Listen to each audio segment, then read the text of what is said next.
All right, hey everyone, and welcome. I wanted to do a shorter video. I'm seeing actually dragonflies flying above the ring here. It's kind of nice.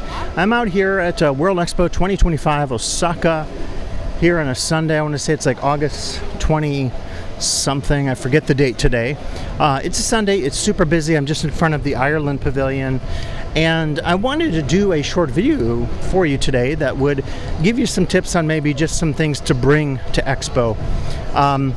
So we'll kind of just go through those things just off the top of my head. Number one is you definitely want to have water. Please bring water. There are filling stations all over.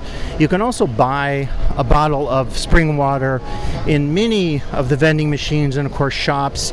And the good news is for what I'm paying about $1.09 for a bottle of water. You're going to need it on a day like today. High of 94, humidity well in the 80, maybe 90%, I don't know. You've got cooling stations everywhere. It's so darn hot today that the Japanese Meteorological Organization has said that it's a heat stroke warning day. That's pretty crazy. In fact, I'm going to do what these people are doing and look at this cooling area. It says no entry. Well, we're going to stand next to it because it's cool. They even have a little fountain here too. Yeah, you can feel that nice cool air coming. So yeah, bring water. There are filling stations all over the expo ground. Not as many as I saw at Milan, so definitely you want to bring your refillable bottle or just buy a $1.09 USD bottle from any of the mini vending machines, cold water, Gatorade type stuff, anything you like, tea, etc. Another thing is, I think you definitely need a bag of some sort. I have this bag, and it's a handy bag because it allows me to have a water bottle. It allows me to keep a parasol or umbrella in it, and all my camera gear. And it's not super heavy. I don't recommend bringing big bags. Of course, you want to check the expo information for all the info about what you can and can't bring.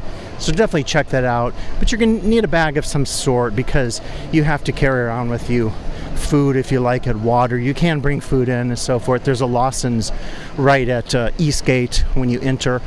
You're seeing just some of the entry areas. They have quite a bit of food here. Another thing I'll tell you as a tip is the food is more expensive here. Not all the food is good. It can be really overpriced actually, and not all of it's amazing. Paid like $25 for an African tagine drink set. That was pretty good, but it wasn't amazing. So the prices are definitely very high in terms of what you're going to pay. So think about that. If you go into like a convenience store like a Lawson's here, you can get smaller snacks, and it's not going to totally break the bank, but at the same time it's pretty expensive to say the least. The other thing I would say is to think about your camera gear that you're going to need. For me, I have this main camera I'm shooting on, my DJI Action 5. They don't allow large tripods in. You wouldn't want a large tripod, to be honest. I have this kind of mini tripod that just fits in the palm of my hand. That's perfect for holding, and I have my good shotgun microphone because in terms of recording conditions, there's a lot of noise as you expect at an expo. So as a result of that, you definitely want to think about having potentially a good camera, extra batteries. If your camera overheats, do you have a backup camera, that kind of thing. Because of the heat, humidity, and crowds, it's not easy to shoot videos here at Expo. It's just partially because of the comfort level, I would say. So that's always a challenge too. Another thing is you'll need your cell phone. Of course, you're going to need your cell phone to get entry into the expo. The tickets, the prices, the types of tickets, entry times, all that is changing.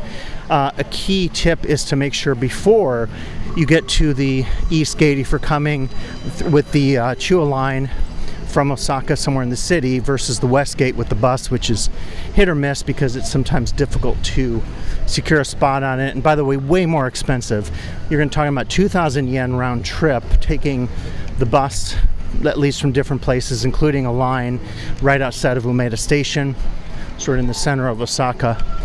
But it's much less, depending again where you're coming from, but more like maybe I'm just gonna kind of hang out here because they don't want footage on the of the security area. So definitely you're gonna need your phone for sure.